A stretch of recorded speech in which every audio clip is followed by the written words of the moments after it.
The life I thought I wanted. For most of my life, I believed I knew who I was.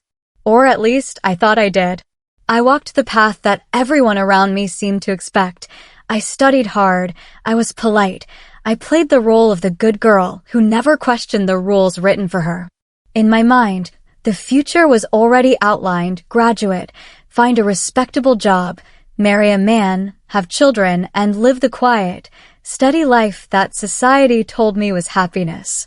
My friends in school talked endlessly about crushes on boys, which one was cute, which one they hoped would sit next to them, which one gave them butterflies.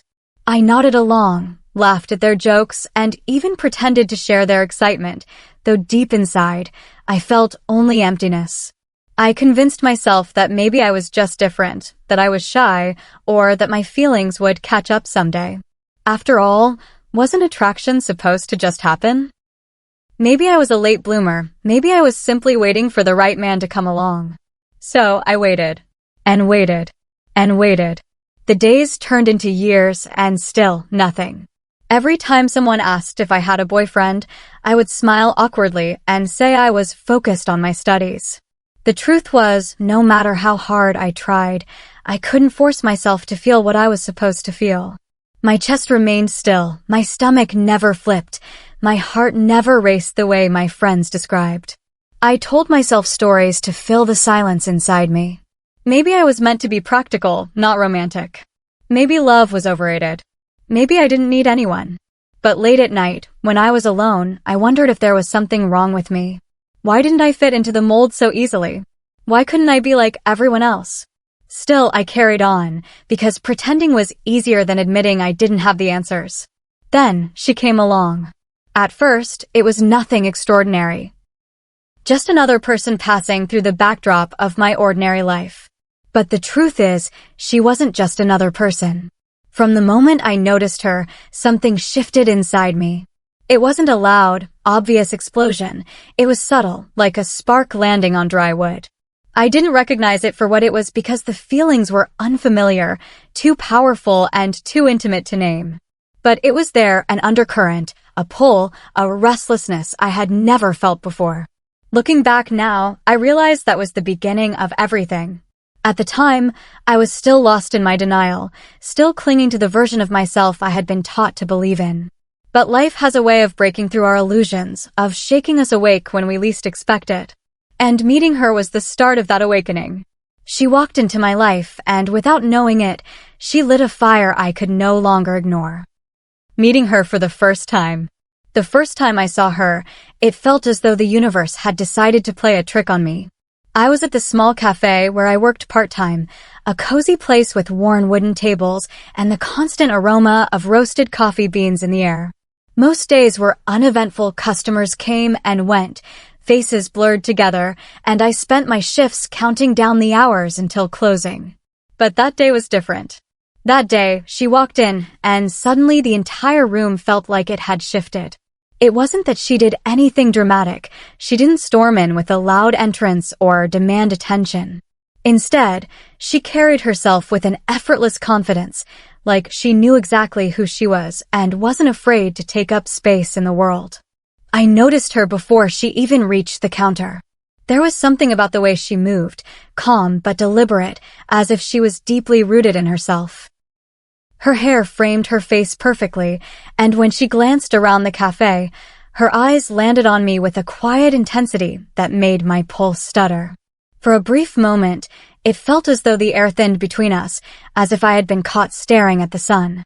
When she finally stepped up to order, her voice was warm, smooth, and carried an ease that made ordinary words feel special. She asked for a simple coffee, nothing extravagant, but the way she spoke made it feel like more than just a transaction. I handed her the cup, and our fingers brushed lightly, sending an unexpected shiver down my spine. She smiled at me then, a smile that was both kind and knowing, a smile that lingered in my thoughts long after she turned and walked away. I tried to dismiss it as nothing. She was just another customer, I told myself, someone passing through my day. But there was a part of me that refused to let go. Her image replayed in my mind like a song stuck on repeat. That night, I lay in bed staring at the ceiling, wondering why I couldn't stop thinking about her. Why did her eyes feel like they had seen through me in a way no one else ever had? Why did her smile feel like sunlight pressed against my skin? At the time, I didn't understand what was happening. I tried to rationalize it. I told myself I admired her confidence, or that I just wanted to be like her. Maybe I was just flustered by someone so striking. But beneath those excuses was a truth I wasn't ready to face. I wanted her attention. I wanted her presence. I wanted her in ways I had never wanted anyone before. I didn't know it yet, but that fleeting moment in the cafe was the first domino to fall. It was the beginning of something that would unravel everything I thought I knew about myself. She walked in as a stranger, but when she left, she carried a piece of me with her, a piece I didn't even know was missing until that very moment. The friendship that wasn't just friendship. Fate has a strange way of weaving lives together, sometimes so seamlessly that you only realize it in hindsight. After that first meeting in the cafe, I thought she would simply fade back into the background of my life. But life had other plans. A few weeks later, I ran into her again at a friend's birthday gathering. When I saw her across the room, laughing with ease, my heart skipped. The cafe moment came rushing back, and suddenly I was hyper-aware of her presence. She spotted me too, her face lighting up with recognition, and just like that, we were no longer strangers. Our conversations began that night, light and casual at first. We talked about music, books, and little things that didn't seem important but somehow stretched into hours. She had a way of listening that made me feel like the most interesting person in the room. When I spoke, she leaned in slightly, her eyes focused on me, as if my words carried weight. It was intoxicating being seen like that, being heard in a way I hadn't experienced before. Soon, our paths crossed more often. Through mutual friends and shared interests, we started spending time together outside of gatherings. Coffee dates turned into walks in the park, and walks turned into late-night conversations that left me both exhilarated and unsettled. With her, I could drop the careful mask I wore around others. I didn't have to pretend to be fascinated by boys or laugh at jokes that didn't resonate with me. She made space for my silences and filled them with her warmth. Yet beneath the comfort, there was a current I couldn't ignore. I started noticing things I had no business noticing, the way her hair fell messily into her eyes, how her laughter bubbled from deep inside her chest, how her hand brushed mine when we walked side by side. Each touch, however innocent, sent sparks up my arm. When we hugged goodbye, I held on a fraction longer than I should have, savoring the closeness, the warmth of her body pressed against mine. I told myself it was just friendship. That's what I clung to when my chest ached at the thought of her leaving, or when jealousy flared if she mentioned someone else's name. Friendship was the safe label, the shield I hid behind. But deep down, a quieter voice whispered the truth. This was not just friendship. This was something deeper, more dangerous, more real. At night, when I lay in bed, I thought about her in ways I couldn't admit out loud. I replayed our conversations, our touches, her laughter. My chest would tighten with longing I didn't know how to name.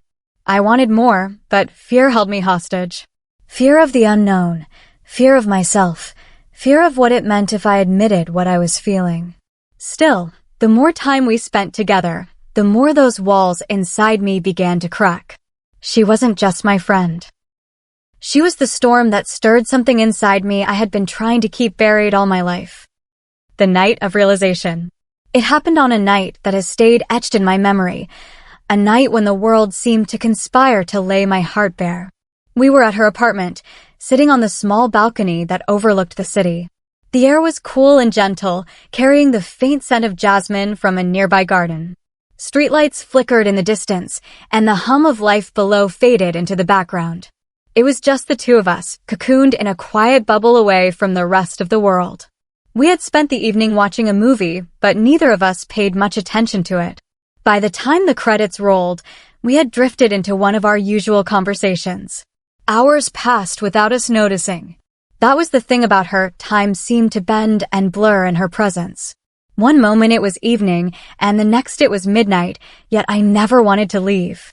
She had a way of pulling me deeper into her world with every word, every glance. At some point, our conversation slowed, dissolving into comfortable silence. The kind of silence that isn't empty but instead feels alive, charged with everything unspoken. I remember turning to look at her, and she was already watching me. Her eyes were soft yet searching, as though she was peeling back the layers I worked so hard to keep intact. For a moment, I couldn't breathe. My chest tightened, and I felt exposed, vulnerable, and yet I didn't want to look away. She reached out then, almost absent-mindedly, to tuck a strand of hair behind my ear. It was such a simple gesture, one I'd seen people do in movies countless times. But in that moment, it was everything. Her fingers grazed my skin, sending shivers down my spine. I felt my breath hitch, and the world around me blurred until all that existed was her face inches from mine, her eyes locked on me with an intensity that made my heart race. It was then, in that quiet, charged moment, that it hit me with the force of truth. This wasn't just admiration. This wasn't just closeness. It wasn't even about friendship. I wanted her. I wanted her in a way I had never wanted anyone else. My chest ached with it, my body buzzed with it, and for the first time, I couldn't push it away. The realization crashed over me like a wave, terrifying and exhilarating at once. I remember looking at her lips, and in that instant, I knew, if she leaned in, if she kissed me, I wouldn't stop her. The thought alone sent me spiraling. This was it, the moment my carefully built walls came crumbling down. Everything I had denied, everything I had hidden from myself, stood in front of me, undeniable and raw. She didn't kiss me that night, not yet. Instead, she smiled, as if she had seen right through me, as if she knew the battle raging inside me. And maybe she did. Maybe she had been waiting all along for me to catch up with the truth she had sensed from the start. All I knew was that something inside me had shifted forever. There was no going back. The first kiss. The first kiss came when I least expected it, though in truth, I think my heart had been waiting for it all along. It wasn't planned, it wasn't dramatic, and it didn't happen under some grand, cinematic moment. It was simple, ordinary even, but in its simplicity, it changed everything. It happened a few days after that night on her balcony. I was still carrying the weight of the realization I'd had, replaying it endlessly in my mind. I couldn't concentrate on work, on conversations, or even on myself. Every thought looped back to her eyes, her laugh, the way her presence filled every empty space inside me. I tried to bury it, to convince myself that I was imagining things, but each time I saw her, the truth became harder to deny. That evening, we decided to meet at the park near her apartment.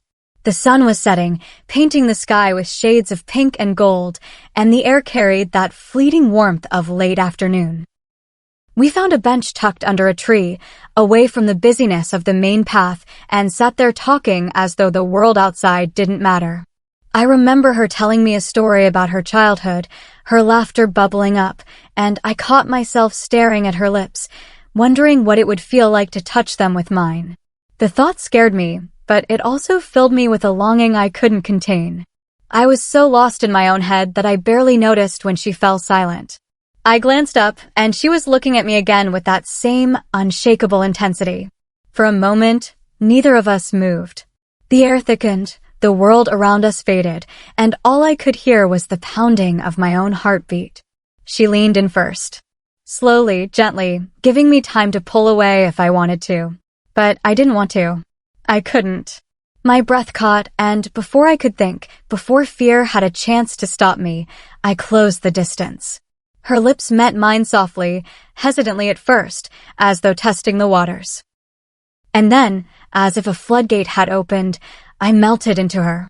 The kiss wasn't perfect, it was clumsy in its urgency, trembling with nerves and unspoken feelings, but it was real. It was raw. It was everything I had been craving without even knowing it. My whole body tingled, my chest ached, and for the first time in my life, I felt whole. It was as though all the missing pieces of me had finally fallen into place in that single moment. When we finally pulled away, I was breathless. She smiled at me, that soft, knowing smile that always seemed to hold more than words could say. And I couldn't help but smile back, even as fear and excitement tangled inside me. Because in that moment, there was no more pretending, no more hiding. The truth was on my lips, in my body, in the air between us. I had kissed her, and I wanted to kiss her again. She had changed everything with that kiss. She had given me a glimpse of the life I had been too afraid to imagine. Denial and acceptance. The days after our first kiss felt like living inside a dream and a storm all at once. My mind was racing, my heart was restless, and I couldn't decide whether to run from what had happened or to cling to it with both hands. The memory of her lips on mine played over and over in my head, like a song I couldn't stop hearing.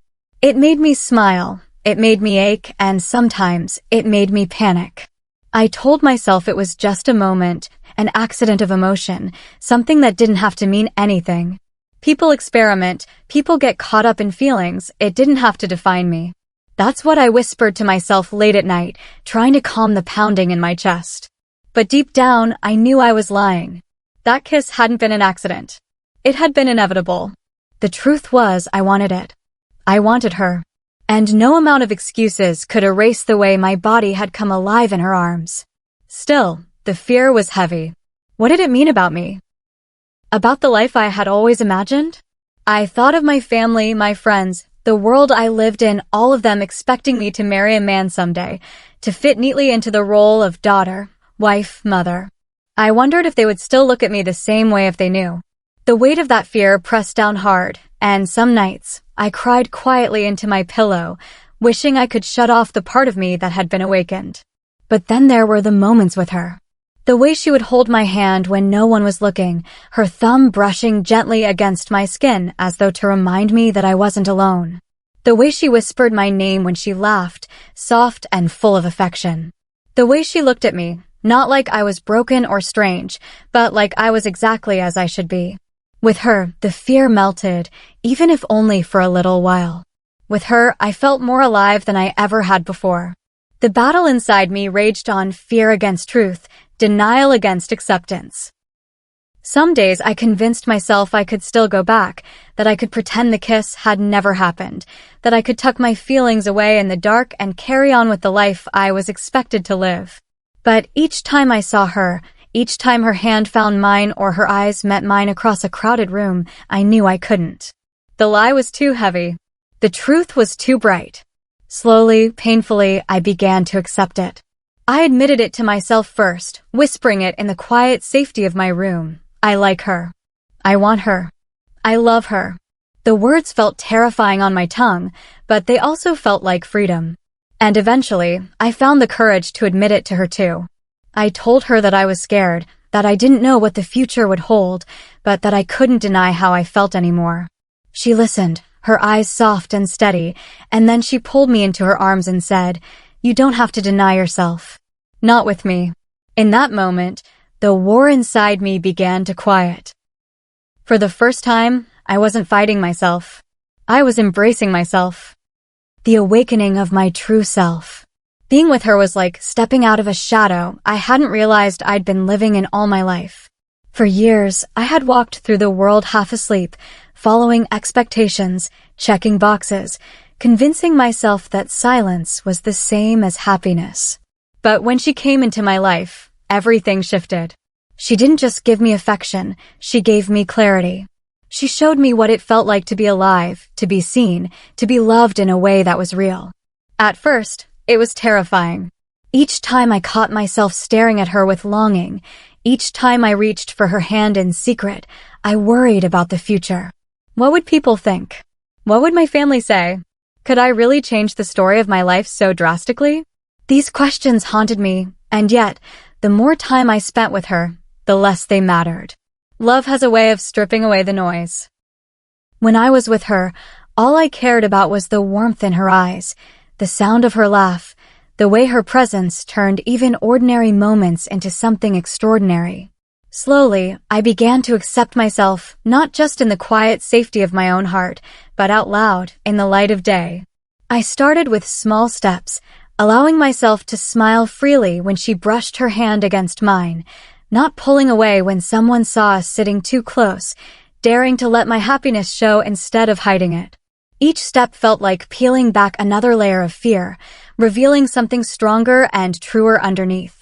I realized, too, that being a lesbian wasn't something I needed to be ashamed of. For so long, I thought it meant losing something, that it meant I wouldn't fit into the world script, that I would disappoint the people who mattered to me. But the truth was the opposite. It wasn't about loss, it was about gain. By accepting who I was finally stepping into a life that was mine. A life where I didn't have to fake smiles or force feelings. A life where I could love fully, openly, and without apology. She helped me see that. Not by changing me into someone new, but by reminding me of who I had always been beneath the layers of denial. With her, I found the courage to stop running from myself. I learned that love isn't something you choose or control. It's something that grows quietly, fiercely, until it breaks down every wall you've built around your heart. The awakening didn't happen all at once. It came in moments, our first kiss, our late-night talks, her hand finding mine in the dark. But one day, I woke up and realized I wasn't afraid anymore. I wasn't denying, I wasn't hiding, I wasn't pretending. I was simply living. And in that living, I had found something precious, the freedom of being myself. She changed everything, not because she gave me something I didn't have, but because she showed me what had always been there. My truth. My heart.